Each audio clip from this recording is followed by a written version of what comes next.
Bonjour à tous les amis, aujourd'hui je vais vous parler d'une petite voiture, une voiture allemande de couleur assez chatoyante, j'ai nommé la Polo, c'est parti.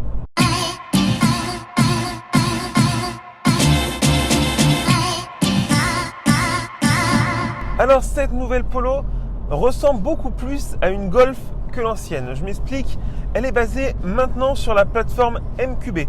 La plateforme MQB c'est la plateforme de la Golf et ça permet à la Polo d'avoir un habitacle beaucoup plus grand et surtout une habitabilité beaucoup plus grande, ce qui est assez sympathique. Et j'ai voulu essayer cette nouvelle Polo parce que j'avais essayé l'ancienne et que j'étais un tout petit peu resté sur ma faim concernant l'habitat, concernant le côté un petit peu fun de la voiture.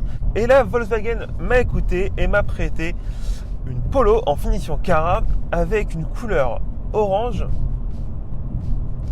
Comment dire, c'est assez spécial, mais personnellement j'aime bien. Concernant le design, je trouve que la nouvelle Polo a plutôt bien évolué, elle est beaucoup plus moderne que l'ancienne et grâce à ses arêtes beaucoup plus tranchantes, cette nouvelle Polo a beaucoup plus de personnalité que l'ancienne qui était un petit peu fade, il faut l'avouer. On se retrouve aujourd'hui avec une voiture qui fait plus de 4 mètres de long et plus de 1,75 m de large. Ça assis beaucoup plus la voiture. À l'intérieur, ça s'en ressent, on a beaucoup plus d'espace. Niveau conducteur, je suis beaucoup plus à l'aise. J'ai beaucoup plus de... Je respire mieux en fait. Je me sens beaucoup moins à l'étroit que dans l'ancienne génération. Et ça, vraiment pour une voiture quotidienne dans laquelle on est censé passer beaucoup de temps, je trouve que c'est vraiment quelque chose de top. À l'arrière aussi, la voiture est beaucoup plus accueillante, presque autant qu'une Golf. Merci monsieur. Le coffre fait 351 décimètres cubes, ce qui est plutôt bien pour la catégorie. Et j'ai pu faire des courses avec cette voiture et je peux vous dire que on peut en mettre pas mal de choses dans le coffre, surtout qu'il y a un double plancher et ça c'est plutôt une super bonne idée. Au niveau de la planche de bord, il faut dire que c'est un petit peu le jour et la nuit avec l'ancienne. On a une planche de bord avec ce plastique gris qu'on retrouve sur la TK qui est sur la même base, la base MQB, ce qui donne un petit peu plus de fun, un petit peu plus de qualitatif à l'ensemble, mais c'est pas non plus la folie, il faut se l'avouer. Moi j'aurais peut-être aimé ce plastique justement de la couleur de l'extérieur qui aurait été vraiment, ça aurait peut-être été un peu too much, mais ça aurait vraiment était beaucoup plus fun. Et dans une voiture qui est la Polo, une voiture qui s'adresse plutôt à un public jeune, ça aurait été cool, vraiment. J'aime beaucoup en tout cas cet écran tactile qui est vraiment super sympa, super facile à utiliser. Les petits boutons raccourcis sont super sympas. Il reste toujours le bouton du volume qui reste manuel et ça c'est vraiment très appréciable. Hop là. Par contre, niveau compteur, on n'a pas cette dalle numérique derrière le volant et c'est un petit peu dommage. J'aurais vraiment aimé avoir quelque chose de beaucoup plus technologique dans cette voiture. Voilà. À côté de ça, on a des bons plastiques. On est sur du plastique moussé au-dessus de la planche de bord et en dessous. Dès l'instant qu'on passe au niveau des genoux, c'est du plastique dur. C'est normal, c'est une Polo, il ne faut pas non plus lui en demander beaucoup. C'est bien fini, c'est bien assemblé. On est vraiment sur de la qualité. Là, on est sur du Volkswagen. Il n'y a pas de problème. Allez, on va passer maintenant à la conduite. Et là, j'ai plutôt été surpris par un moteur qui est un petit peu avec deux facettes. Ce 1 litre TSI de 95 chevaux. Donc, 1 litre 95 chevaux, vous allez vous dire, ça pousse pas du tout. C'est vrai, on manque de puissance, mais il est plutôt pas mal. Il est très silencieux, ça, il n'y a pas à dire. Un moteur très silencieux. Dès l'instant que vous allez pousser, ça va faire un petit bruit de tambourin qui est vraiment super sympa. Écoutez ce petit bruit de tambourin. C'est le petit bruit du 3 cylindres que j'adore vraiment. Mais ça manque de gouache, ça manque un petit peu de patate. Après, c'est un peu le problème avec les 3 cylindres, c'est que dès l'instant qu'on va lancer la voiture, ça va avoir un peu de mal. Et après, on va avoir un peu de puissance, mais ça va être très court. C'est vraiment des moteurs qui sont faits pour être utilisés à bas régime, qui sont faits pour ne pas consommer, pour faire descendre les taux de CO2 et les taux de consommation pour les marques. Mais on perd un petit peu de plaisir de conduire et ça c'est dommage. Et surtout que ce moteur est plutôt économe.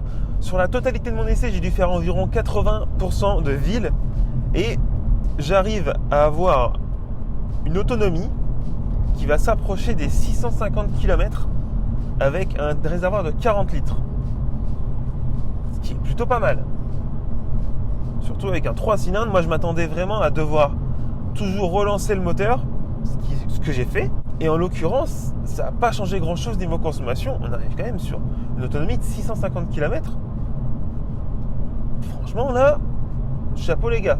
Après, niveau comportement routier, on est sur une voiture très saine, pas très joueuse, qui donne envie de jouer, mais on sent vite que le châssis est réglé, les suspensions sont réglées aussi de façon à ce que la voiture soit très confortable malgré ses roues de 17 pouces.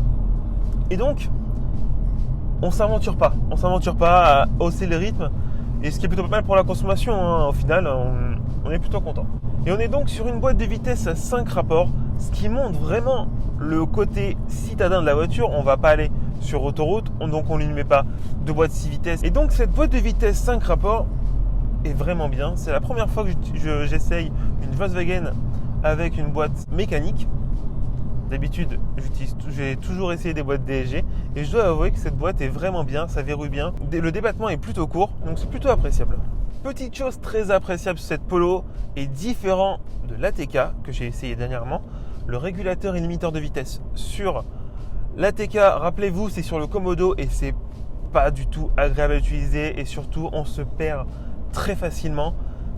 Là, sur la Polo, c'est sur le volant, c'est au niveau du pouce gauche, c'est pas encore tip top, mais c'est vraiment beaucoup plus facile à utiliser. Il manque peut-être la possibilité de régler au kilomètre-heure près sa vitesse désirée, mais sinon c'est vraiment plus appréciable que sur la TK. Niveau prix, cette Polo est affichée à 20 390 € et je trouve ça un petit peu cher pour la voiture, surtout qu'il manque quelques petites options, quelques petites choses qui feraient que cette voiture soit plus intéressante et plus sympa, comme l'écran derrière le volant ou encore le chargeur par induction. En 2018, aujourd'hui pour moi, une citadine, une voiture qui est destinée aux jeunes, doit absolument avoir ce chargeur par induction. C'est quelque chose de bête, mais quelque chose qui ne doit pas coûter forcément super cher. Et je trouve ça un peu pingre de ne pas le mettre dans cette voiture. Voilà ce que je pouvais vous dire sur cette petite Polo. J'espère que l'essai vous a plu. Si vous avez des questions sur la voiture, n'hésitez pas à me les poser en commentaire. N'hésitez pas non plus à partager la vidéo, à vous abonner à la chaîne et surtout, n'oubliez pas de cliquer sur la petite cloche qui vous permettra d'être au courant de nos nouvelles vidéos. Si vous avez des idées de voitures à essayer, n'hésitez pas à me les soumettre en commentaire. Je serai ravi de vous faire plaisir en les essayant.